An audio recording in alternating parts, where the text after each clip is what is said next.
This episode is brought to you by HighSpots.com. HighSpots.com is the leading provider of professional wrestling and mixed martial arts merchandise.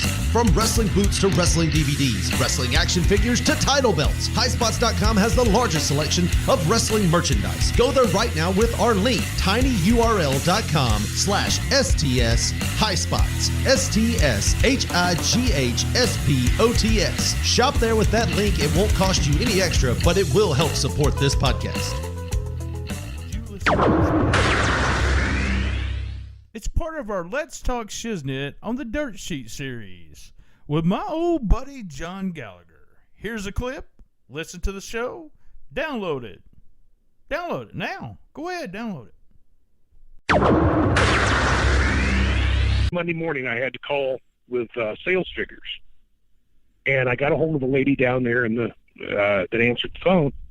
She was a big wrestling fan, and she went to the Omni seemed like it was weekly. And she would tell me the results. And I thought, I'll bet there are a lot of people around the United States like me who would like to know those results, but there's no way to get them. I mean, the After magazines come out 6 weeks after something happens. They never mentioned it on TV. So I thought if I could put together this cheap newsletter and send it out to fans across the country, we'd tell them what was going on, and we'd include the other promotions as well. At that time, Norman Keatzer was writing a magazine called, I think it was Wrestling Review or Wrestling News. Right, it was. Yeah, I remember Wrestling Review and Wrestling News, but yeah, I think it had everything was black and white in it, and there was just tons of news. I mean, tons of news from everywhere, and I always had a. Was this the magazine that, like, if I got it on the Memphis gimmick table, it would have Memphis wrestlers on it? I think that's the way it worked. That's it. And then if it was in up north, it would have, like San Martino on it or something like that. Exactly. He was out of Mankato, Minnesota, and he had a little blurb in there once. 5, 4, 3, 2, 1, 0. Let's start the party. From STS Studios in St. Louis, Missouri. That's right. This is episode 100. A big shout out, thank you to you, the listener. Is this the first time you've listened? You can go to www.stspod.club. All the archives are there. We also want to thank Bob McGee at Pro Wrestling's Between the Sheets, www.pwbts.com. Locals to Legends, Gene Jackson at www.localstolegends.com. Sharon Garmer over at w2mnet.com. Thank you guys for promoting the episodes.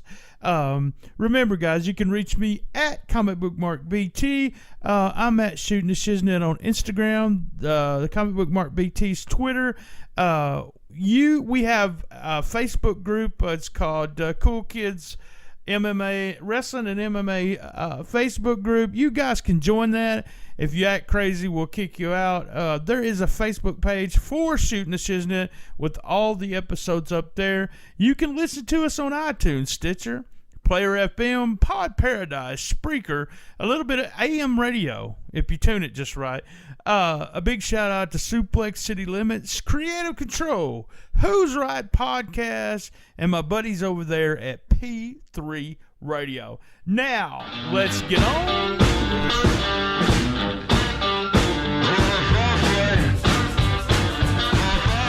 From the Dream Room, Jeff, how long has it been since we talked?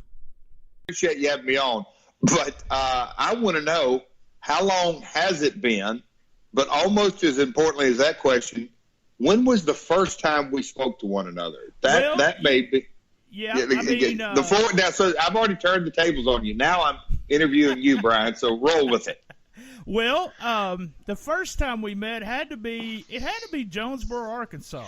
In the dressing room, I always came. Either I would come to the back to talk to the king, or Dutch would bring me from. He would stay at my apartment for a little bit, and then we would go to the matches. I'd come through the dressing room, and you'd say hi and everything. Matter of fact, it goes back further than that. We met when a group of guys from Philadelphia came, and I was on the bus with them. and we run the circuit with you guys. I don't know if you remember that or not. I remember that. Dennis Carluzza. Oh, gosh, what was his name? Anyway, yes, I remember it well. That was like 87, maybe 88. Yes. And then we haven't spoke since you were in Jonesboro doing a show, and since you went to WWE, I haven't seen you anywhere. It's just weird that we hadn't run into each other. But I know you don't remember this, but this is hilarious. You were selling the shit out of gimmicks. I mean, just tons of gimmicks, 8x10s, and you name it. And I came up to you and I asked you, I said, how much did you make tonight? And you looked me right in the eye and said, man, that's none of your business. See that, and you promised me that you have never and will never ask the tough questions. And there you go. Even back in the day, you were probing to something that had none of your business written all over. You're right. It was none of my business, but I was just thinking, man, all these photos he's selling on the gimmicks table. But see, you didn't know I always had a connection with Miss Coffee too. I could have just went to her and asked her. So and she wouldn't have told you the truth. She didn't know the truth. No, I'm kidding. So the one reason we got you on here, and I've been chasing you for a couple of months and wanting to get you on here, and then all of a sudden we get this huge news. And I talked to the King one time when he got to WrestleMania. I said, you finally got your WrestleMania moment. How did it feel, kind of thing? And the King said, well, it's just a match, BT, just a match. So I know that's not what you're going to say, but how does it feel when the WWE calls you, and apparently they called you, in January, and said, okay, we're going to put you in the Hall of Fame? Yeah, well, obviously, you've known me almost since day one, so you all that goes into consideration, and I was shocked. It was a surreal moment. I know I've given this answer multiple times, but it's the truth. Very surprised and then very humbled. My family and Brian, 3 generations in the business, and run up and down the roads and lots of towns and then get to WWF and then WCW and then TNA and,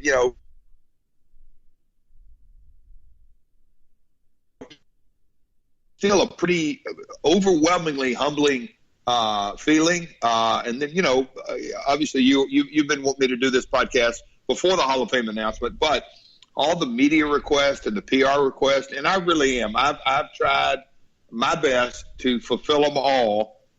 Just because this is a special month, so to speak, or special couple of months leading up to this. And I appreciate the offers and I am accepting all of these offers when almost all of them. There's very few that I'm still in the process of rescheduling a few of them. But, when I go out and put my promoter hat on and talk different things over the past few years and as digital media has become so prevalent in our world, not just in the business, it is. And so, you folks have been real good to me. And so now I do get the opportunity to I don't say give back, but to have the opportunity to chat about the Hall of Fame and different questions come up. And obviously me and you will talk about Jonesboro and the area and Front Page Cafe and all those kind of things.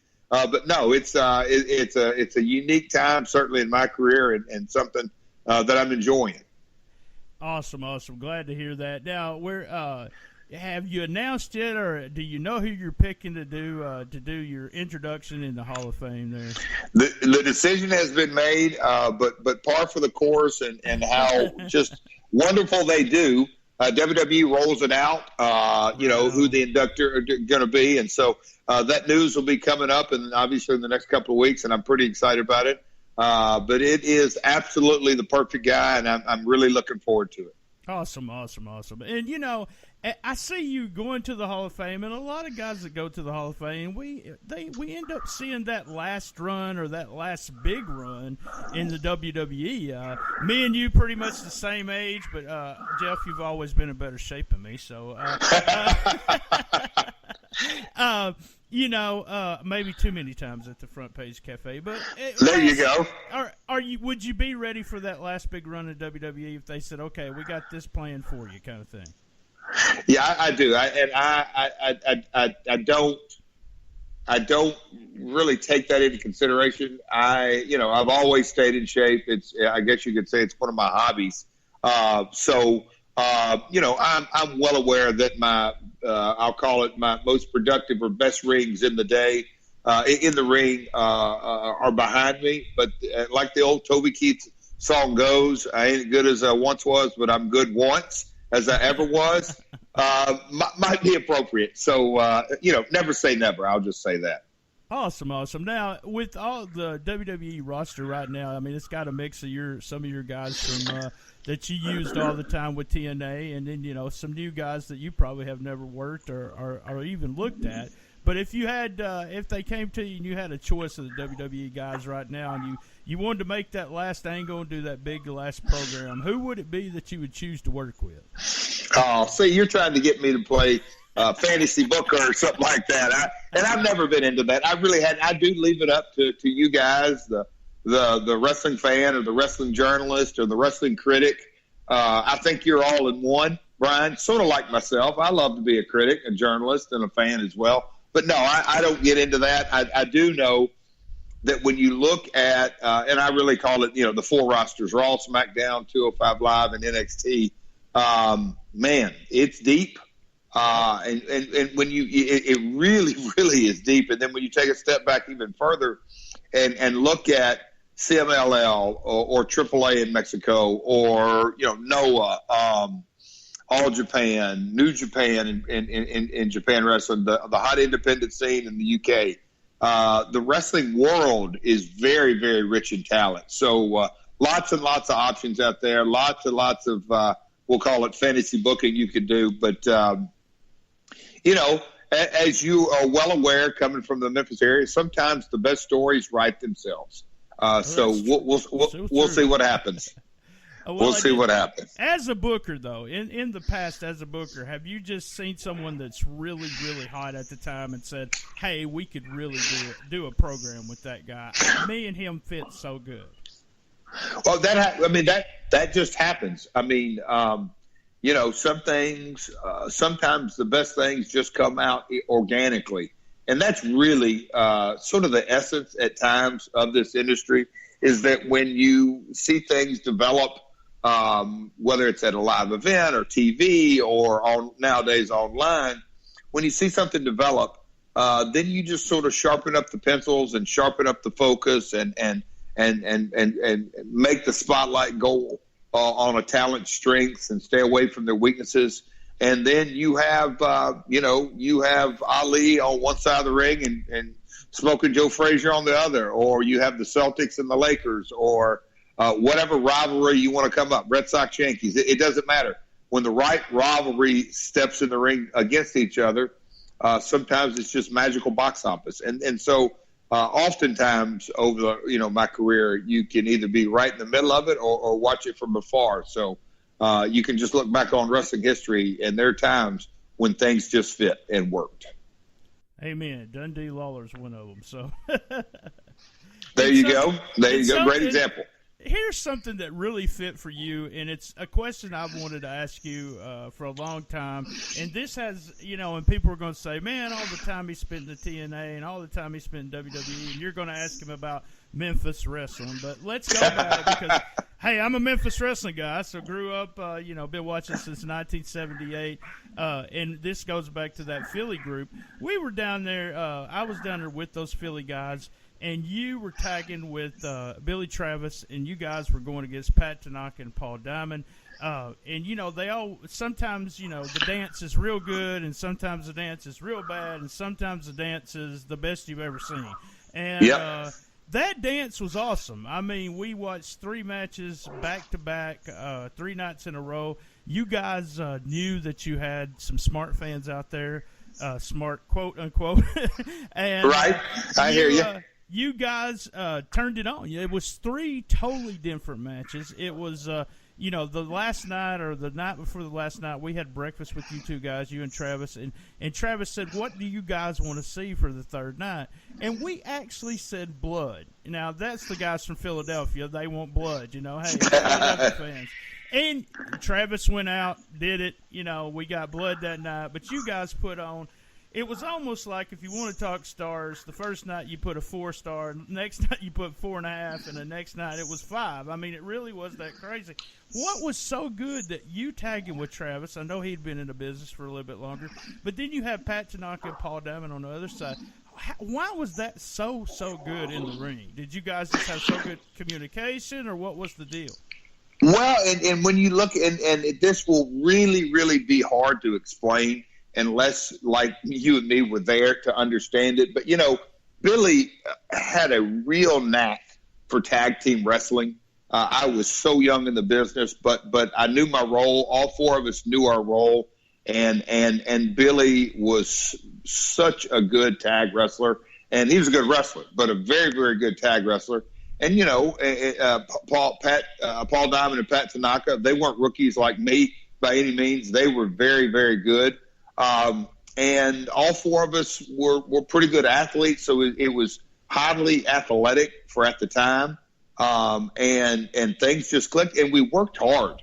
We none of the four of us mind getting out there and getting it done and busting our butts. And we did. All four of us had quite a bit of I'll call it a competitive nature about us. And so when you have that, just like Billy, that I can hear him asking you guys that. I can literally visualize. If I close my eyes, I can see him doing it in a real, I'll call it a cunning way. That he wanted to at least sort of wet y'all's whistle to figure something out what you wanted. But again, it goes back to talent. All three of those guys, very, very talented. That team, Tanaka and Diamond, went on to work for the WWF. So that sort of shows you right there the level of their ability. But we were all four young guys, athletic. Like I said, did mind busting our butt, and we clicked. If you want to say it, that probably at the very top, we could have two single matches, me against Pat or me against Paul, and same with Billy, and it would just click. And I remember that. I think it was Nashville was our fourth and final night, or third and final night. I may be wrong, but I think you're right. Yeah, we were there in Nashville at that Saturday night, and I think y'all came and ate breakfast that Saturday morning with us. And if I remember correctly, the third night, and maybe all three, but I remember one of the nights we went 30 or 40 minutes. I think we went quite a while, and that was something that rung true. And I may be remembering too much, but maybe we just went 30, but I know it was a long match, and we let the story be told. And so, it's just, again, one of those nights things clicked.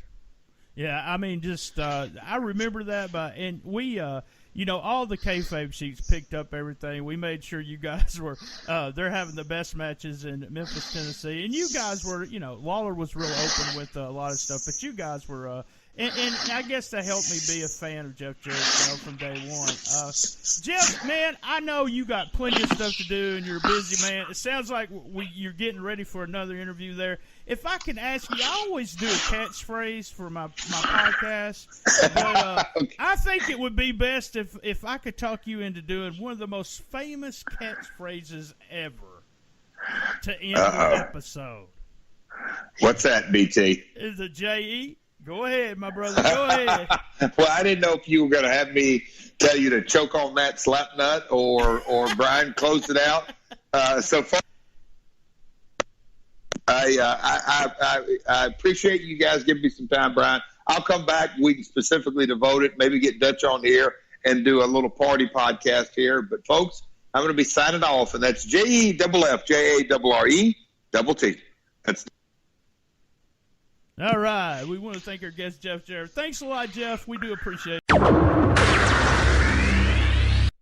Hey, I want to just take a minute and direct you to our new site for T-shirts. It's www.wehavemerch.com. If you go on the site, go to the very left, you'll go to the Shootin The Shiznit store. We have I'm a Shizniter shirt. We have the Cool Kids Countdown shirt, the original 2017 Shootin The Shiznit shirt. We have that old Dr. X shirt.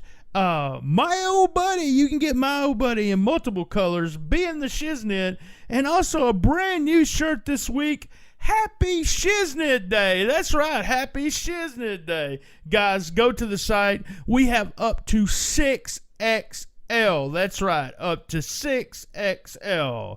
WeHaveMerch.com. Bangle, WWE. All right, guys. We just got through talking to Jeff Jarrett. I've already got the roundtable here, and we're going to talk about the WWE Hall of Fame. And they're already talking in the background and making a bunch of noise. I've got Brian Thompson here to my right. Brian's a longtime friend and big wrestling fan, and also RCW promoter. He's with TCW for a while. Bobby Eaton's best friend, and he was actually in my wedding. So, hey, there we go.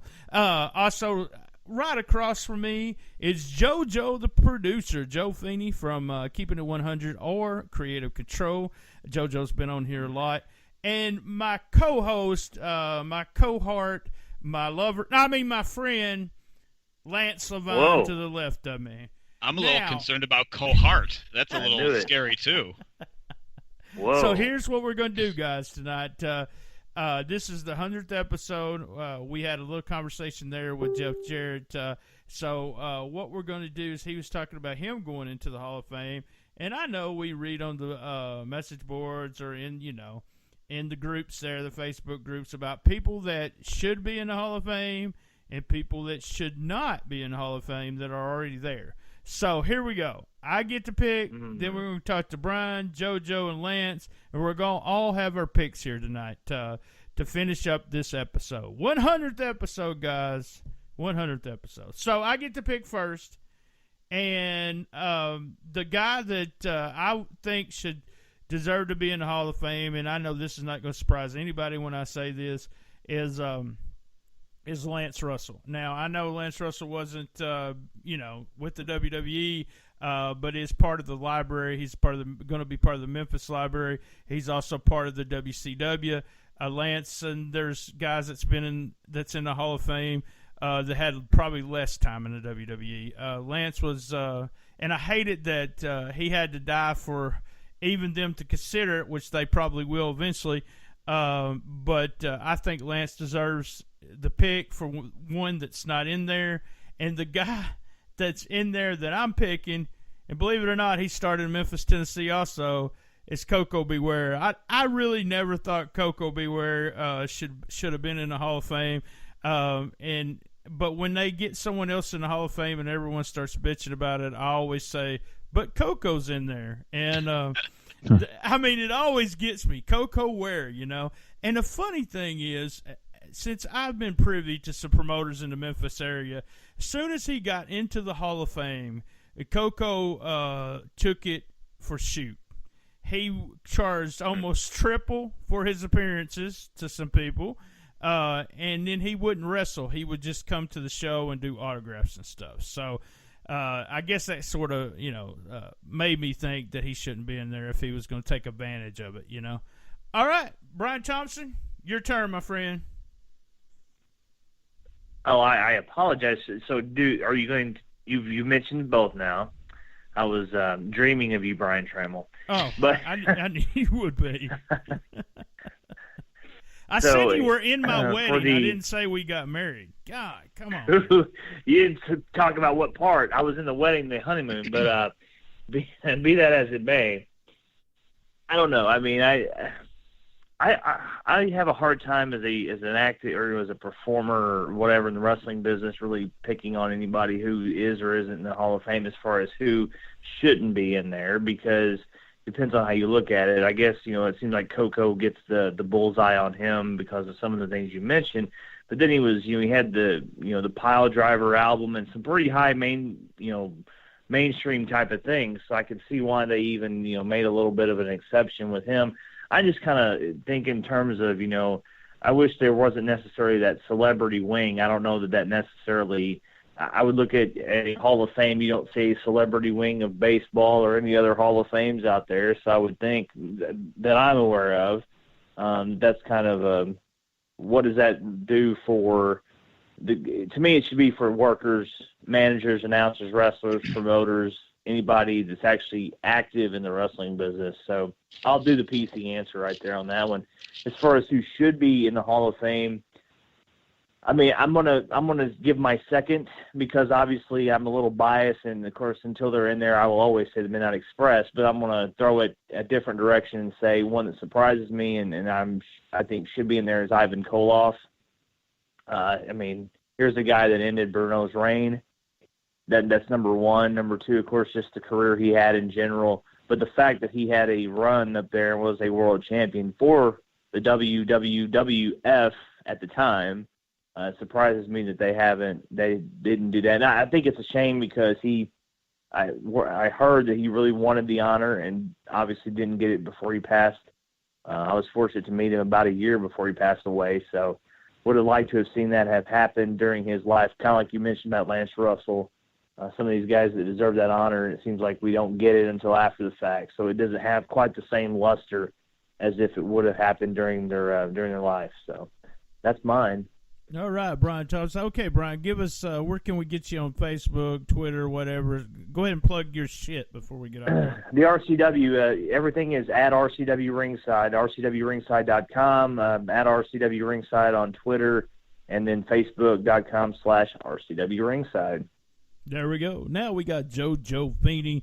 JoJo, I know you're going to pick on a certain race of people, probably. I know how you are. I always thought you were down with the brown, but, I can just feel it coming. So, JoJo Feeney, go ahead and tell us, who do you pick shouldn't be in there, and who should? Well, of course, to start, who should be pulled out and just erased so I don't have to deal with their offspring. Many members of this, I don't know, what do they call it, a dynasty or something. Pull the Wild Samoans out. They're killing me. Their family's killing me. There's a Samoan conspiracy going on, and I've about just had it up to here with it. So just erase them. Go back. Take the DeLorean back, 30, 40 years, and just erase them before they're ever even in the Hall of Fame. Wow. So I actually talked to, this is probably why I like the Samoans so much. I actually talked to Sika one time for over an hour and a half, and him telling me about the Usos Performance Center, Everett Training Center, and all that. A super nice guy. I think you're just, I just think it's because you hate Roman Reigns so much, But you go ahead. You don't know him well then, because don't tell him I said anything like that, please. I don't want a bunch of wild Does that mean The Rock is erased too? He's erased. He's a terrible actor. I hate all his films. He's very droll. Wow. Well, and who I would put in, you know what? Go a little. It's not that new, but a little bit newer, late '80s. I would go with Demolition. Demolition, not in the Hall of Fame. Apparently, I think we all have heard.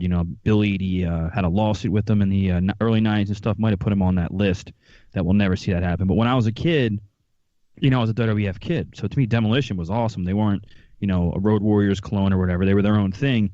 And what are they? 3-time tag champions. One time it was for like a year. They beat Andre and Haku for the belts, just using the the kayfabe accomplishments on that. But I always thought they were awesome. They're one of my favorites. And it would be nice to see them going eventually. Axe and Smash, of course. We don't need to put Bryan Adams in. No, come on. Had you never seen the Road Warriors before? I think I saw them in a magazine, but by that time, 1988 or something like that. So, I was younger. So legit. So to you, the Demolition was the originals. Like you didn't view them as a ripoff because you hadn't really seen the Road Warriors. Right, not until later. Got it. I was 6-7 years old when they came out. That's when I started looking at the WIs and the PWI Almanac and reading stuff like that when I was a kid. Then I kind of got it. And when they showed up at WWF, obviously they were the baby faces, and I jumped sides quickly. The funny thing is, I was like, probably like Lance, in that I shit on them when they first came to the WWE. But, like if you go and watch their matches now, one of the best tag teams, when I was managing teams, I would go and watch their matches against anybody, how they came in and out of heat and everything, just to let, my teams have different ways of starting matches and stuff. Them, Midnight Express, Rock and Roll, stuff like that, they did a lot of matches different, so that was the fun part about Demolition. All right, JoJo, tell us all your stuff, because you always got something going on. You can follow me on Twitter at JFFEENEY3RD, JF Feeney 3rd, and listen to me weekly on Keeping It 100 with Conan and on Creative Control. You know, I drop a show every now and then, so subscribe to that, and you'll get them when they drop. All right. Lance, it's your turn.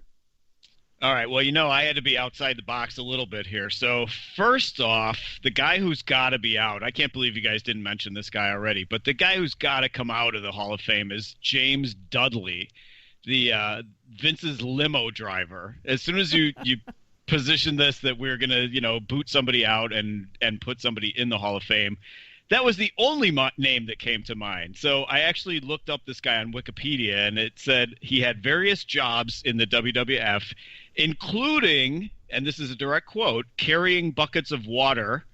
Wow. I'm like, carrying buckets of water? How does that get – what is that even? Is it like Jack and Jill in the Hall of Fame? It's a great job. And then he did everything from the water to counting ticket sales. Hold on, Lance. JoJo's got something to say, I think. Yeah, I might understand that this James Dudley guy is in, but Howard Finkel is not in, right? I don't think he is. Just clarifying that. No, he's not. Yeah, I didn't think so. I don't think. Yeah, that's weird. Yeah. So anyway, James Dudley had various jobs, from carrying buckets of water, counting ticket sales, and then, of course, he became officially Vince's limo driver. So, and one of the other funny things that I saw – and this is before I started watching WWF, was he was allegedly some form of Bobo Brazil's manager, but all he really did was wave a towel around when Bobo entered the ringside area. That was it. So anyway, James Dudley, one of the worst Dudley brothers of all time, so he's got to go. Yeah. So as far as who's in, it's ironic, BT, number one, that you mentioned the celebrity wing of the Hall of Fame, because the one that I want in is going into the celebrity wing of the Hall of Fame, and it is Joe Redner. And who, may you ask, is Joe Redner? Joe Redner is the owner of Mons Venus, the famous cultural dance establishment in Tampa, and he is known as being the father of the lap dance. And so this young man, Joe Redner, is 77 years young. He's run for office numbers of times in Tampa. He's never won, but he's fought for freedom of speech, freedom of expression battles in Tampa. So I say, who better into the Hall of Fame than the guy who gave us the best place to hang out after the cards, both for the boys and for the fans. So Joe Redner, the owner of Mons Venus in Tampa, goes into my Hall of Fame. You said we would never pick the ones that you picked anyway, so yeah, it didn't fucking matter. Good. It didn't matter. That's obscure, guys. We didn't even know who they were. I had to tell you who they were. He has a bunch bingo. We freaked him. I'm smarter. My brain expanded as a result of this podcast. I'm a happy person. That's right. That's always our goal. Hey, guys, we're going to get out of here. Thank you for joining us. We want to thank again Jeff Jarrett, Brian Thompson, JoJo Feeney, Lance LeVine. Hey, guys, join us same bat time, same bat channel. The best little wrestling podcast in the business. Now, love my mama. Be there. All right, Lance, who are you going to love?